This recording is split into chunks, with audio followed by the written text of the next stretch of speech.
Olá, turma!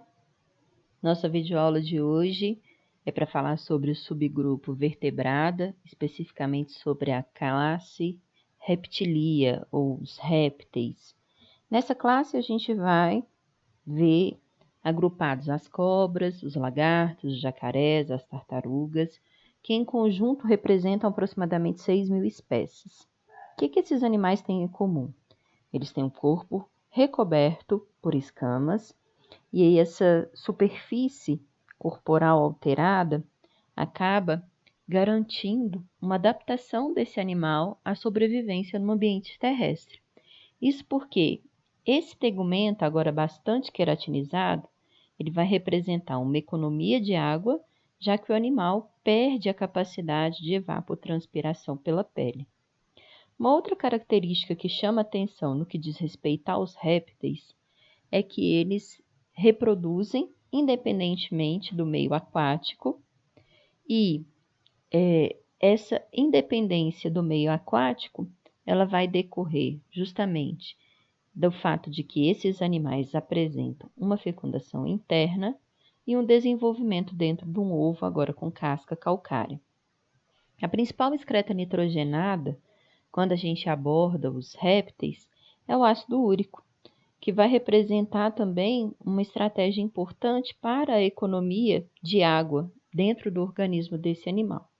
A gente sempre vai se lembrar que são três as principais excretas nitrogenadas, que são a amônia, muito tóxica, porém muito solúvel, e geralmente representa a excreta nitrogenada dos animais aquáticos, o ácido úrico, que apresenta, dentre as três excretas nitrogenadas, a de menor toxicidade e também a menos solúvel em água, sendo assim, é a excreta nitrogenada escolhida por aqueles animais que eventualmente podem ter a água como fator limitante, ou que a água represente, ou que acúmulo excessivo de água represente aí um empecilho, como é o caso da água em excesso para as aves. A terceira excreta nitrogenada é a ureia. A ureia ela não é tão tóxica, mas também não é muito solúvel.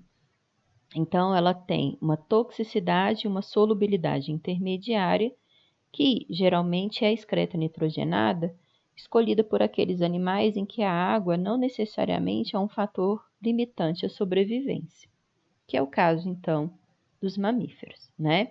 Então, o ácido úrico, ele vai representar uma importante estratégia de excreção para os répteis, haja vista que eles conseguem liberar para o ambiente uma excreta nitrogenada, que pode ser bioacumulada por um determinado período de tempo, e que, uma vez produzida, ela vai requerer pouquíssima taxa de água para a liberação para o meio ambiente. Dentro do grupo dos répteis, né, na classe dos répteis, a gente tem 4 ordens. E essas 4 ordens vão reunir as 6.500 aproximadamente espécies que se tem conhecimento atualmente. Dentro dessa classe, a gente vai encontrar a ordem dos Chelonia, ou Testudines, que reúne as tartarugas e os jabutis, aqui representados, né? A gente vai ter a esfenodonta ou Rhinchocephalia, que vai ser a espécie, né? Perdão, a ordem do lagarto tuatara, aqui representado. A gente tem a ordem Escamata, que vai reunir as cobras, os lagartos e as anfisbenas, né? Que aqui está representado. E a ordem Crocodilia, né? Que vai reunir aí os crocodilos e os jacarés. Grande parte do grupo, né? Dos répteis já foi extinto.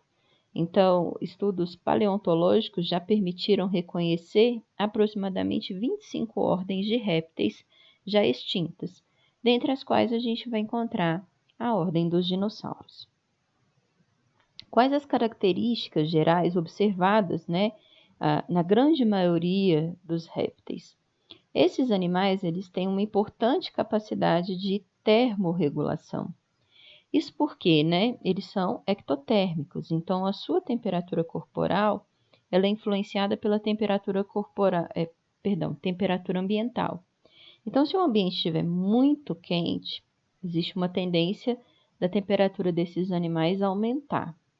Porém, né, esse aumento de temperatura, ele não pode permanecer, né, por muito tempo.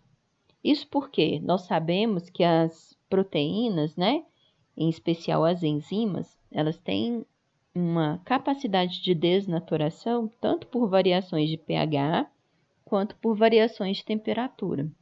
Então, em temperaturas ambientais acima de 34 graus, vai iniciar um processo, né, de desnaturação enzimática, que vai levar aí uma perda, né, da capacidade de ativação das reações químicas, e isso necessariamente vai levar uma diminuição do metabolismo do animal e, consequentemente, né, uma maior possibilidade desse animal ser predado, por exemplo, tá? Então, esses animais, eles apresentam um comportamento que nós chamamos de comportamento sim, senhor, né? Então, é muito comum a gente ver esse tipo de cena, em que a gente vê um réptil sob uma superfície, né, quente e diretamente sob a influência da luz solar. Então, quando esse animal está nessa posição, ele recebe calor por condução, ele recebe calor através da radiação solar direta, ele recebe calor da radiação solar refletida e todas essas fontes de energia vão conjuntamente favorecer, né, o aumento da temperatura corporal do animal. E aí, o excesso de calor tende a ser doado tanto para a atmosfera quanto para as superfícies ao redor do animal, né? Então, é muito comum a gente ver, principalmente entre meio-dia e 2 horas da tarde, alguns répteis, como calangos, por exemplo, né, parados e mexendo ativamente o pescoço como se estivessem no movimento de afirmação. Esse movimento a gente chama de movimento sim, senhor. E ele é um movimento de termorregulação extremamente importante para que o animal consiga doar o calor em excesso para o ambiente, ok? Esses animais também podem dotar um olho chamado de olho parietal, que não tem nenhuma relação com a visão. Ele pode ser chamado também de terceiro olho e que ele geralmente está presente, né, em muitos lagartos, monitorando a quantidade de radiação solar que esses animais recebem. Então, a partir do momento que há uma saturação da quantidade de energia recebida pelo corpo do animal, né, a tendência dele é ter um estímulo, né, ou interpretar aquele estímulo como um estímulo para deixar aquela localidade, buscando, né, mesmo que temporariamente, uma área mais sombreada. Outras características que chamam a atenção no que diz respeito aos répteis é que os répteis constituem um grupo parafilético, ou seja, não existem sinapomorfias que possam definir esse grupo. E uma sinapomorfia representa um conjunto de características que, surgindo ao longo da evolução, mantém-se em diversos grupos taxonômicos distintos. Então, quando a gente fala do grupo, né, dos répteis, a gente está falando de um táxon que não é um clado monofilético, ou seja, é um grado, né? Ele vai representar um grado, que é um grupo que tem mais, vamos lá, né? No frigir dos ovos representaria o seguinte: grupos, né, que têm o mesmo nível de organização, porém eles não apresentam um ancestral comum, né? Então, todos os répteis vão ser dotados de características que permitem agrupá-los, porém, eu não posso fazer esse estudo dos répteis na sua totalidade, considerando uma ancestralidade comum, porque ela não existe. Existem, então, grupos que teriam derivado originando os répteis que nós conhecemos atualmente.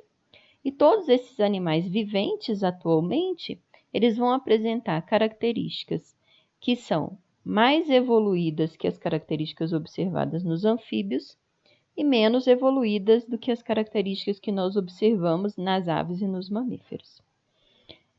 E que tipo de característica, então, que é considerada uma sinapomorfia dos amniotas, né? E que não vai estar, né, presente no grupo das aves e dos mamíferos.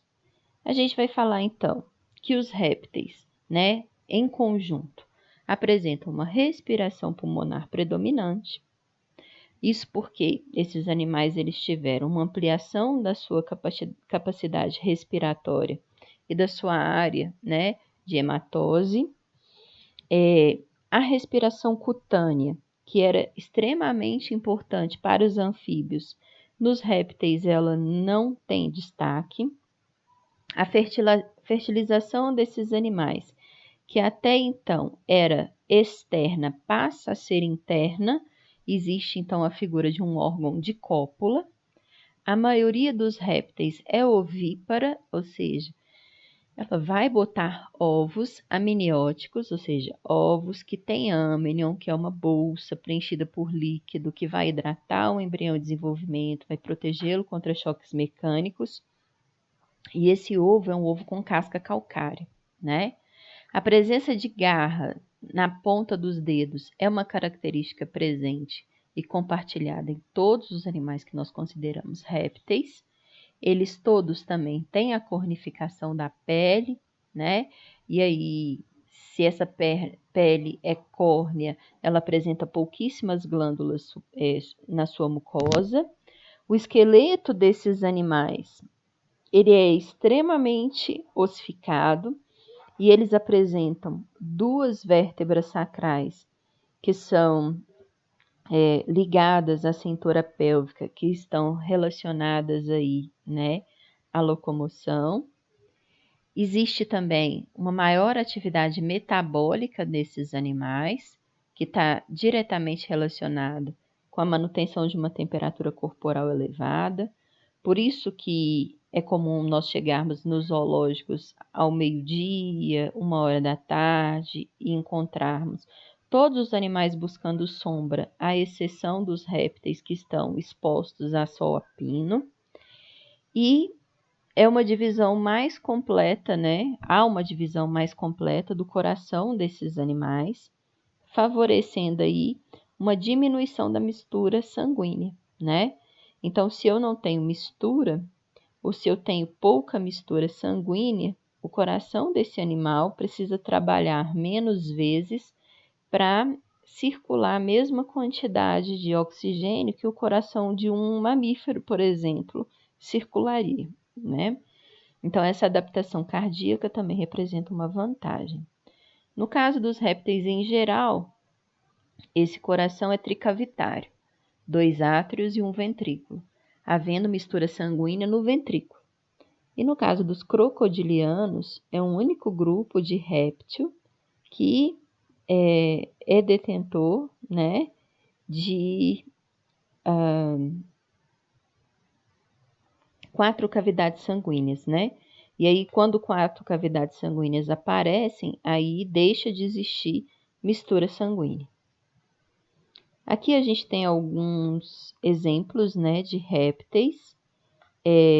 No caso, nessa primeira imagem, a gente vê uma iguana e a gente consegue perceber a presença do terceiro olho, né, desses animais. Estão diretamente relacionadas aí à percepção da quantidade de calor absorvida. Aqui a gente tem uma cobra, né? Essa cobra, ela tem um chocalho na sua extremidade, e esse chocalho representa uma estratégia dessa cobra, né, de demonstrar para um possível predador que ela é perigosa, né? E muitas vezes o bater do chocalho é motivo suficiente para afastar um possível predador.